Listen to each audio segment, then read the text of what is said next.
اور اجوا کھجور بنتی ہے 19,200، یعنی کہ جو بہت اپر لیول کے لوگ ہیں، جو ماشاءاللہ سرمایہ دار ہیں، بہت بڑے بزنس مین ہیں، ان کے لیے 19,200 4 کلو اچھی والی اجوا کھجور کے حساب سے صدقہ فطر بنے گا۔ صدقہ فطر کس کو دے سکتے ہیں، کس کو نہیں دے سکتے؟ ایک تو یاد رکھیے گا، اگر آپ کے گھر میں بچہ ابھی پیدا ہوا، اس کا بھی آپ کو صدقہ فطر دینا ہو۔ نبی علیہ الصلوۃ والسلام شاہ فرمایا کہ رمضان کے اندر جو آپ کا کمی کوتاہیاں ہو جاتی ہیں، جب صدقہ فطر دیتے ہیں اللہ سبحانہ و تعالیٰ اس کو پورا فرما دیتا ہے۔ دوسرا یہ کہ اگر جو شخص صدقہ فطر نہیں دیتا، ایک حدیث کے مفہوم کے مطابق زمین اور آسمان کے درمیان معلق رہتی ہیں اس کا روزہ، اس کی تمام چیزیں، تو آپ کو صدقہ فطر ادا کرنا ہے۔ کن کو دے سکتے ہیں، کن کو نہیں دے سکتے؟ جس طرح زکوٰۃ کے ہم نے اندر آپ کو بتایا تھا، آپ اپنی اصل کو، یعنی اپنے والد کو، والدہ کو، دادا کو، نانا کو، نانی کو، ان کو نہیں دے سکتے۔ اپنی نسل کو، اپنا بیٹا بیٹی، پوتا پوتی، نواسا نواسی، ان کو نہیں دے سکتے۔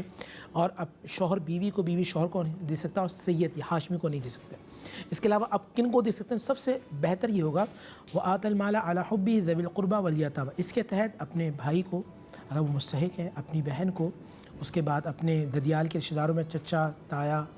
اور پھپھو وغیرہ ان کی اولادوں کو، یہ نہیں تو پھر ننیال کی طرف اپنے ماموں، خالہ، ان کے بچوں کو، پھر رشتہ داروں کو، قریب لوگوں کو، ان کو آپ صدقہ فطر اس طرح ادا کریں گے۔ اگر اچھا دوسری بات یہ کہ جب آج کی رات جو لیلۃ الجائزہ ہے، یہ یکم شوال ہے، حضور نے فرمایا یہ کچھ 5 راتیں کہ جو شخص ان راتوں میں قیام کرے،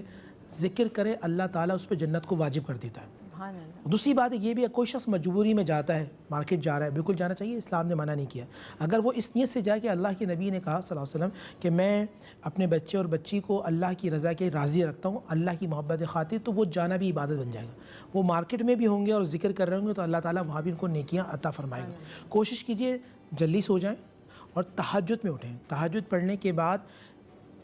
اپنا اس کی عید کی تیاری شروع کر دیں۔ اور جب آپ عید کے لیے نبی اسلام کی یہ معمول تھا کہ حضور صلی اللہ علیہ وآلہ وسلم کھجور کھایا کرتے تھے، جس طرح گھر میں شیر خورما بنتا ہے، یہ عید کی نماز کے بعد نہیں کھاتے تھے حضور، بلکہ حضور صلی اللہ علیہ وسلم جب عید کی نماز سے پہلے جاتے تھے تو حضور کا انداز تھا یا تو حضور 3 کھجور کھاتے تھے یا 5۔ تو آپ جب بھی کھجور کھائیں کوشش کریں 3 کھا لیں، 5 کھا لیں یا 7۔ اگر آپ اجوا کھجور 7 کھاتے ہیں،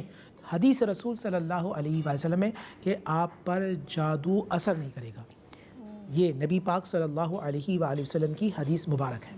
ویسے اگر مفتی صاحب ہم اس طرح سے کریں کہ جو ہمارے صدقہ فطرانہ ہم دے رہے ہیں، اگر وہ ہم کسی این جی او کو دے دیں، جیسے بہت ساری این جی اوز ہیں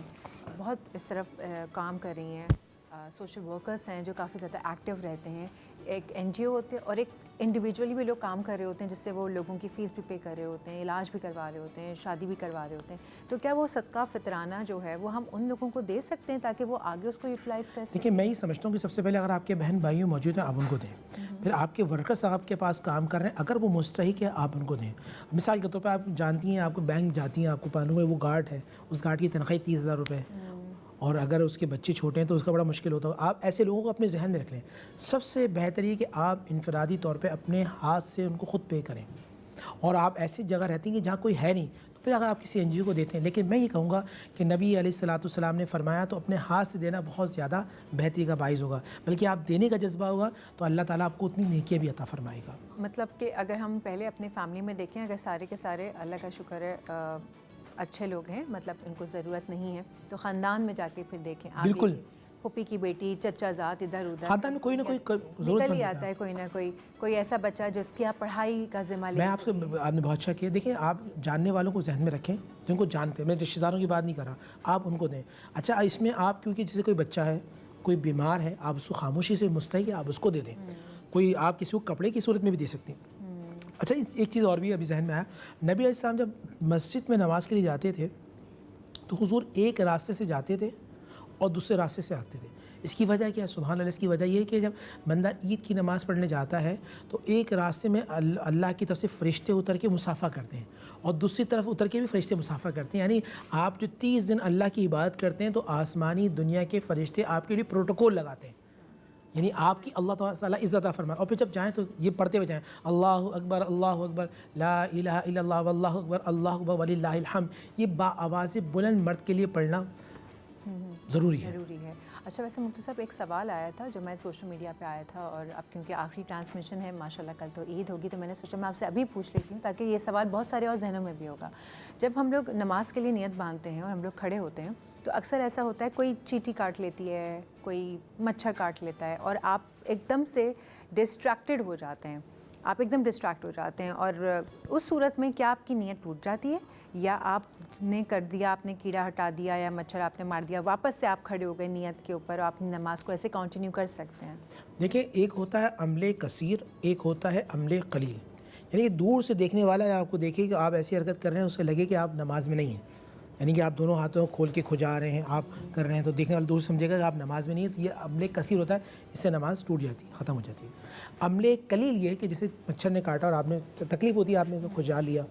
اور آپ نے اس کو چوٹی تھی اس کو آپ نے ہٹا دی، تو یہ عمل قلیل ہے، اس سے نماز میں کوئی حرج نہیں آتا. لیکن یہ بھی ایک مرتبہ نماز کے پروٹوکولز ہیں، پروٹوکولز ہیں، اگر آپ 3 سے 4 مرتبہ کریں گے نا پھر نماز چلے گی. مطلب دیکھنے والے کو ایسا احساس ہو کہ یہ کر کیا رہے، نماز تو نہیں پڑھ، کیونکہ نماز کے وہی بات ہے نا کہ نماز کے کچھ پروٹوکولز ہوتے ہیں، ہمیں ان کو فالو کرنا ہوتا ہے، اور ہم جو بھی کچھ کر رہے ہیں ظاہر سی بات ہے ہم اللہ کے آگے اللہ کے حضور کھڑے ہوئے ہیں، نماز پڑھیں تو وہ کرنا. ہمارے کیونکہ کچھ سوشل میڈیا پہ سوال آتے ہیں تو ہم اس میں سے بھی چھانٹتے ہیں کہ آپ سے کون سا سوال کرنا ہے کون سا نہیں. اور دوسرا یہ کہ عید کے دنوں میں بھی کوئی ایسی عبادات ہوتی ہیں جو کہ کرنی ہوتی ہیں، جیسے آپ نے ہمیں بتایا تھا لیلۃ الجائزہ کے بارے میں کہ وہ آج کی رات ہے کہ جس میں آپ پورے مہینے کی نیکیوں کو اس کا جو کیا کہنا چاہیے اس کا جو خلاصہ ہے آخری چانس کہنے ہیں، آخری چانس جو ہے، تاکہ آپ اگر کہیں کوئی چھوٹی موٹی بات رہ گئی ہے، کہیں کچھ مانگنا رہ گیا ہے، کہیں کچھ بخشش کروانے کے لیے 2-4 اور دعائیں لینی ہیں. بلکہ حدیث میں یہ بھی آتا ہے کہ آج کی رات جو قیام کرتا ہے اللہ تعالیٰ اس کی دعا رد نہیں فرماتا. یہ تو کتنی ہی خوبصورت بات ہے کہ آپ ٹھیک ہے بھلے سے شاپنگ کریں، سارے مسلمانوں کا تہوار ہے،